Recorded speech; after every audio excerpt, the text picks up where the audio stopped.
Are you working on your author career but struggling to get that first book published? Does the goal of being an author seem too lofty? Or thoughts of having multiple books and making a full-time living are as fantastical as living in Cinderella's castle? Welcome to Discovered Wordsmiths, a podcast where aspiring authors can be heard. Join Stephen Schneider as he finds and talks to authors you may not know, but authors that have gotten their foot on the author career path. Hear what they've done to get there and where they want to go now. Settle back. It's time for a bit of inspiration and advice. Come listen to today's Discovered Wordsmith. Great. Well, Rhys, thank you for taking some time to speak with me today. It's great to talk to you on the podcast. Yeah, it's great to be here. And, as an aside for anyone listening, Rhys and I have known each other forever. So I really don't have to ask him that many questions to know the answers. So all the questions are pretty much leading questions at this point. So Rhys, I know you're a big reader, have been your whole life, have read everything. Tell us a little bit. Well, you know what? Before we even do that, tell us a little bit about who you are, what you do. My name's Rhys. I'm a graphic designer. I work for a company called Elutic Technical Systems, which is a contractor for NASA. So I do graphic design for rocket scientists. It's not rocket science, though. Oh, not me, not what I do, but the people there actually have T-shirts that say, yes, it is actually rocket science. So that's great. Tell us a little bit about what you like to read. What got you into reading, I guess, when you were younger? I always enjoyed reading. When I was in kindergarten, my parents had a set of Charlie Brown encyclopedias. And I had those. Yeah, and that's what I learned to read off of, because they weren't teaching reading in kindergarten back then. And so I was picking it up on my own. So, and my father and my brother both loved to read, and they had such exciting looking books on the shelves. I really wanted to be able to read them, but I couldn't. So I started picking up reading in kindergarten, and I continued on and just kept pulling books out of the library or buying books through book clubs.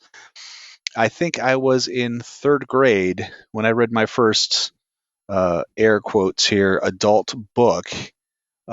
My mother had received Cujo for her birthday. Yep. And she had no desire to read the book at all, and it was just sitting on the shelf, and I thought it looked great. And so I picked it up, and that started me reading adult level reading materials. And I really haven't looked back since.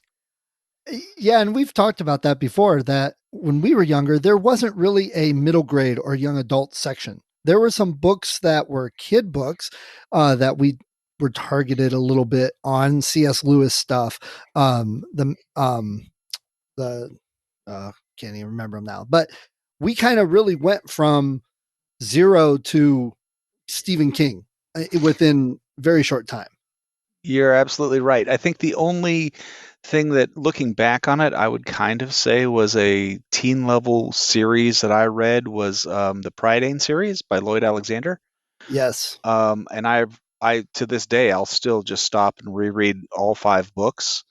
But when you read that series, when you get to like the 5th book, it really doesn't feel like a kid's book anymore. Characters you've known are like being killed off, and you have tears coming down your face, and you're like, this isn't really made for a 14-year-old, I don't think. So at the tender age of 7 or 10 or whatever, and reading Stephen King, how do you think that affected your future reading? Well, I ended up basically breaking down into reading 2 classifications of literature from that point on. I would end up reading fantasy novels because that's what my brother had lots of, and so there was lots of it there available to me. And I would end up reading horror. And between those two, that pretty much covers the majority of what I read for pleasure. There's lots of other times where I've read stuff just because it's been assigned to me, or I thought, I should probably read that. But for the most part, if it's not fantasy, it's going to be horror. Yeah, and I know some of those same books I've read multiple times. We have quite a few we've read similar. Yeah, our crossover is pretty big. Yeah. I remember on the playground chatting with you about Stephen King books. Yeah, sure. So, Yeah. as you've gotten older, you've kind of read the same thing throughout your life. But I do know that you've also read a lot of comic books. That's been another shared interest of ours. So, you've got a big spread there in a way, but they're all almost fall under the fantasy category. Why does that attract you more than thrillers or literary fiction or something like that? Um, I think, and you'll find these same veins show up in like my movie watching selections as well. I think what I enjoy a lot about horror, for instance, is that you never know what's going to happen because Or you don't? at any point in time in a movie or in a book, the author or director might just all of a sudden decide to kill the main character, and you don't usually get that in police procedurals or detective novels. And fantasy, I've always loved to read fantasy because it completely takes you out of where you are and builds an entire new reality, a whole new world, for you to explore through the pages of the book that you're reading. And obviously, being a graphic and art type guy, that is definitely the attraction of the comic books. Even to this day, some of the stories and the art has advanced so much from the 70s. Oh, absolutely. There was a period in time when everyone was trying to look like Steve Ditko, and so when you would look at what was actually on the racks, it all looked like Steve Ditko had illustrated every single book. Nowadays, I liken it to the regular to like fine art movement. There are no classifications or groups. They've democratized the process so that you could have a stick figure based comic book and you will find a market for it if you can get it out there. And you actually kind of did that many years ago. Unfortunately, it was right before the whole self publishing explosion happened. That's true. We had distribution through one of the regular comic book distributors, and that was happened to be right at the time that the distribution wars ended because the main comic book distributor, Diamond Comics, basically bought our distributor out and put them out of business, and all of a sudden we had no venue to get our books circulated. But like you pointed out now, self-publishing is a thing. People do that on a regular basis. Yeah. So, do you think, obviously, loving reading so much, that's spurred you to want to do your own book, want to write your own thing? Um, Maybe a bit. I When I was 8 years old, I started playing role-playing games, and for probably the first 6 to 8 years, I was a player. But after that, I would run the games, and one of the more elevated skills I have that's completely useless is word world building. I can sit down pretty quickly and flesh out a fairly believable fictional realm without too much effort.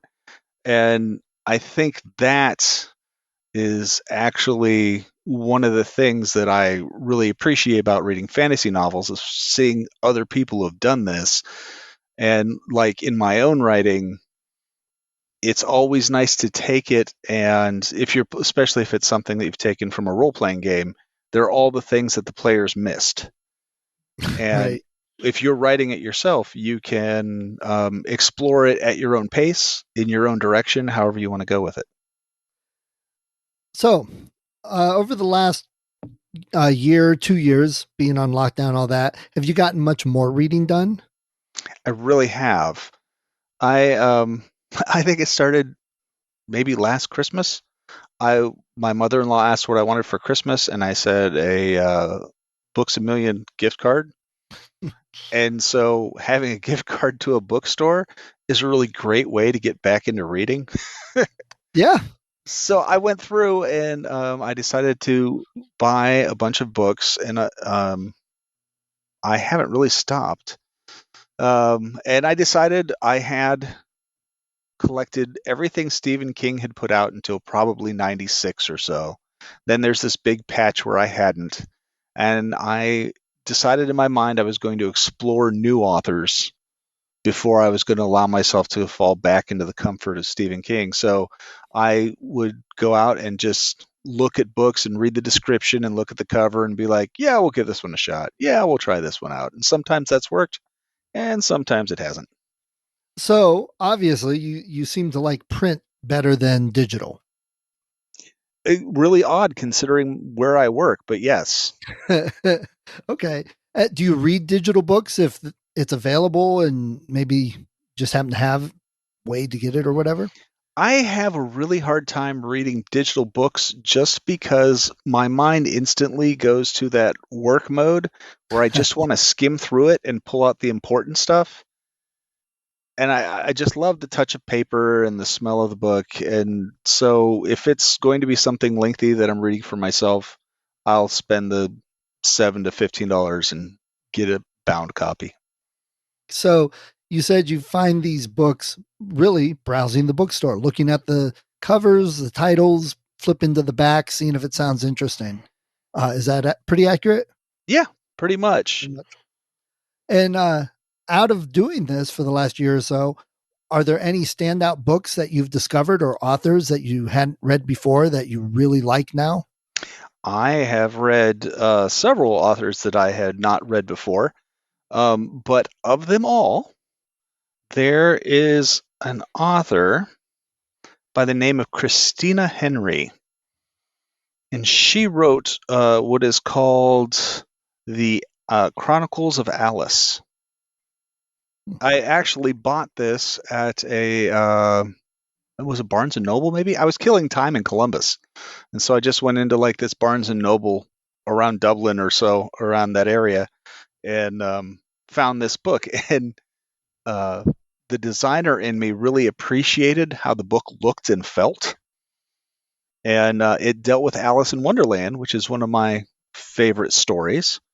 And so I bought it, and then, much to my delight, found out that it was one of a trilogy. So I have definitely enjoyed reading Christina Henry's Alice Chronicles. Great.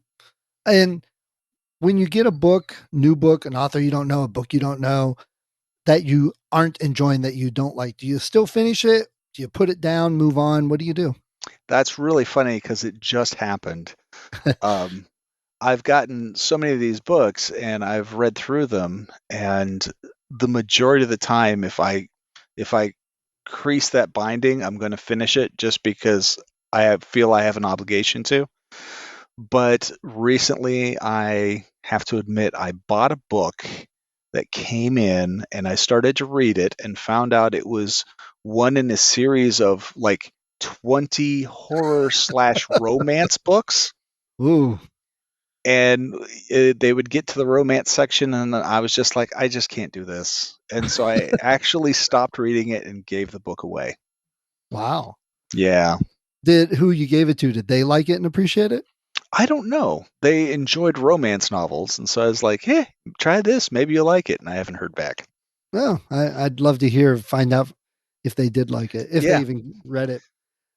So your kids, have you passed that on to them? The love of reading? Do they read a lot? No. I would like to say they do, but in the modern era with so many distractions, they love a good told story. They just don't want to take the time to read it themselves. So they'll have other people read it to them or act it out. They're big into watching movies or YouTube or Netflix, playing role playing games. But for them, actually reading a book has always been more of a school assignment than Ah, something they would sit down to do uh, on their own for pleasure. hmm. Well, that's interesting. I know my kids, when they were younger, read a lot more than they do now. That's true. Yes. When they were younger, for sure they would read a lot more. Um, in fact, our Labradoodle's name is Harold because my eldest son was reading the Bunnicula books when we got him, and the name of the big old fluffy dog in Bunnicula was Harold, and so that's how our dog got his rather unique name. Yeah, he does kind of look like that. I can see that. Mm-hmm.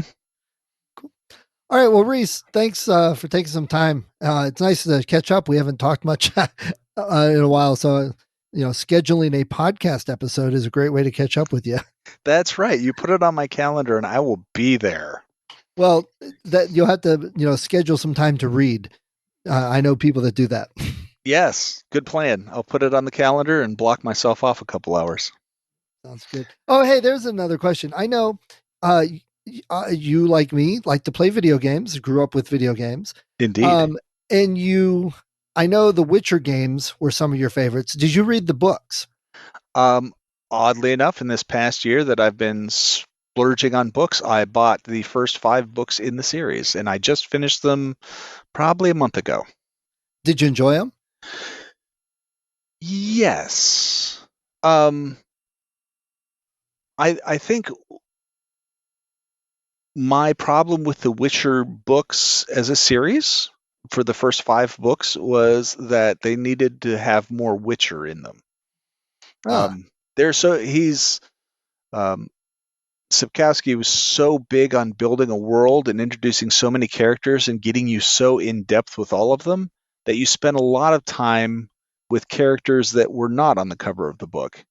And some people might not find that an issue, but I love the idea of a mutant powered monster killer for hire kind of thing. And there wasn't all that much in there. Huh. Interesting. Because I've got those sitting on my stack. Still well written, and I'll tell you, after the first book is the worst, and as you read on, they continue to get better, and the 5th one is really amazing. Well, that might be why it took a while to take off, because I know a lot of people say if your first book doesn't hit it right on the mark, people aren't likely to continue on. You and I, we've read plenty of books that they build later or the series builds later. I think it's just a different mindset nowadays. It's true. I think one of the best things I enjoyed about his books has nothing to do with the books themselves, but the fact that he was a Polish accountant who just retired and, for lack of anything else to do, sat down and wrote these stories. So it's one of those kind of things like To Kill a Mockingbird, where you're never too old to do Right. this, to build some massive literary empire if you Right. so desire. Now, I know back in the day, they used to release and we used to read a lot of books based on movies. And they don't have that quite so much anymore. That's kind of what The Witcher, it was backwards, the book first. Do you tend to want to go read a book if a movie's based on it before you see the movie, or do you care? So The Witcher's a good example. I had played the video games, but I still had really no desire to read the book. But when I saw the Netflix show, you run through, 9 episodes? And I just was like, I can't wait for the next season. And so that was the impetus for me to actually go out and buy the books, was to give me something to do while I was waiting. Oddly enough, though, I see the movie first and the book is written after it, and I know this is a point where we differ, like Star Wars or like Indiana Jones. I saw the movies. I have no desire to read the books, and I can't even explain why that is. But if I saw the movie first and the movie franchise existed first, I just can't seem to get myself into the post-movie literature that comes out. So what about the other way? What if there's a book that you haven't read and a movie comes out? Are you one of those that got to read the book before the movie? I don't. If I have read the book, I'm more inclined to see the movie just because I'm interested to see how someone else did it. But I don't think that I can't think of a time where like there was a movie coming out based on a book and I was like, oh wait, I got to read the book first. Right. I've done that a couple times. I mean, there are some books and movies.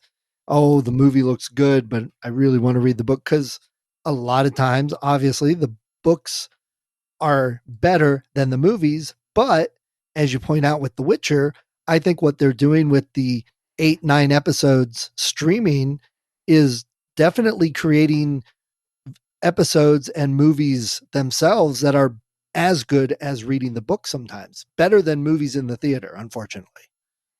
Yeah, and I think like with The Witcher, the fast-paced nature with which the stories were told and the editing in the show made it flow a lot better than I thought the books did. Now, I know if you go in and watch the Netflix show and you haven't read the books, it can be confusing until they get all the timelines sorted out.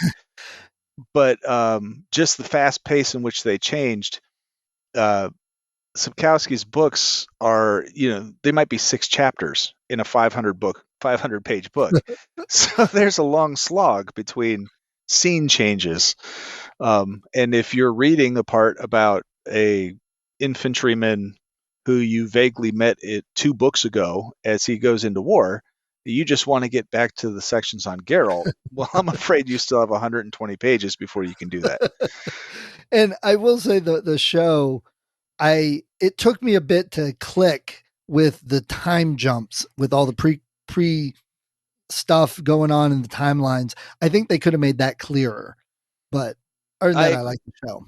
I agree 100%. In fact, when I sat down to watch it with my wife, who does not like having to work her way through a show, I would sit there and be like, this is in the past. This is what's happening now. This is in the far future. And I would just like tell her when the changes were. And I think if you have somebody sit there with you like that, Help. it makes it a lot less frustrating. Another show they did, The Haunting of Hill House. That was a great show. And honestly, I liked the show on that one a little better than I liked the original story. I thought what they did with it was more interesting. I would agree. It falls under the same category for me as The Shining. Stanley Kubrick's The Shining was a great movie, probably one of the scariest movies of all time, in my opinion. But they should have called it something else because it certainly wasn't what Stephen King had written. Right. It's a good movie, but it doesn't fit the book. Now, they did have a mini series back in like the 90s. It was 2 or 3 nights. And I thought that was fairly good with keeping close to what the book was trying to get out. It was very accurate. I remember watching that. Yeah. And that's one of my favorite books of all time, probably one of my top 3. Yeah, and that's a perfect example. My eldest daughter enjoys reading for pleasure, and she was looking for like a scary book, and I was like, "Oh, The Shining is one of the scariest books I've read." And she got like a quarter of the way into it. She's like, "It's just so slow." Okay, I different guess. different eras. Exactly. Yeah. Well, I know if you challenge her and say, well, by the time I was your age, I had read almost all Stephen King's catalog, she'd probably take that as a challenge and probably try and beat you. Yes, she probably would. You're correct. All right, man. I appreciate you taking some time chatting with me today. I'll let you know when this goes live. Awesome. I love doing it. Anytime you want to chat. Yeah, Set up a schedule. Maybe I'll do it again. It seems to be going well talking with readers instead of writers or authors. Yeah, it's really funny because I was thinking about this the other night. I don't read much nonfiction. It's just not a avenue for me. Which is interesting because I know your father and your brother have read quite a bit. Oh my gosh, they consume those books. Yeah. But you had asked me to write a piece on like horror movies. Right. And I wrote it and it flowed fairly naturally. But when I was done, I was like, I just don't really know that I have anything to say. So I had developed a world for the Champions game we're running, and everyone else was too busy doing something else. So I decided I was just going to start writing in that world. And shoot, I'm 30, 40 pages deep. It was just like, so apparently this is the niche I'm much more comfortable playing in. Well, and that's cool too, because there's a big movement going around where people have worlds that multiple authors write in, and it's pretty popular. Yeah. Did you ever read the Thieves World series? No. You should look into it because it's one of the first series that did that. They had fantasy authors, probably on the order of 9 of them. And then they had 2 guys who were the head editors who said, here are the rules. And everybody came up with their own character and all put them in the same city. Nice. Oh, yeah. There's tons of them. I mean, there's probably 9 of their books out there. And all of them are like vignettes written by, one author would do one section, then another author would do the next. It was just very entertaining. Yeah, it says edited by Robert Asprin. So yeah, exactly. He was one of the ones who was like, okay, we'll set up the city of Sanctuary. Here's the political climate, and here's this. And then everybody else was like, all right, well, I have an idea for this immortal trooper character. Okay, well, that's yours. And then someone else is like, I've got one for the King of the Underground. And they're like, okay, that's your character. So it was really kind of a neat experiment. And it falls into what you were just saying about you set up a world and multiple people can just write in it. Well, if you ever want anyone else writing something in your world, tell me the rules and what the settings are. That sounds fun. Awesome. All right. And FYI, I just started reading Elric finally. Oh, did you? Yeah. I read an essay on that because I had no idea Michael Moorcock was like still alive. Really? Yeah, I was thinking like, Fritz Leiber died in like 1972 or something like that. Michael Moorcock's still alive and he's been writing books this whole time. Holy crap. People go through and like when you take the Elric mythology and you start at book 1 and where it ended up, it morphed into such a bizarre thing. It was like, wow, that's kind of crazy. I'm actually intimidated just by the volume of material that's out there. I now you've got me intrigued. I see. First of all, he was born 2 days after my birthday, so that's interesting. Good time of year to be born. Yeah, I wonder if he's been on many podcasts. If he'd care to talk to me, that'd be cool. I don't know. He also has kind of a reputation for being a stickler for protecting his copyright. So okay, well, cool. All right, man. I appreciate it. Talk to you later. It was fun. Say hi to everybody for me. Yeah, tell Shan I said hi. Will do. Bye. Bye. Thank you for listening to Discovered Wordsmiths. Come back next week and listen to another author discuss the road they've traveled, and maybe, sometime in the near future, it might be you.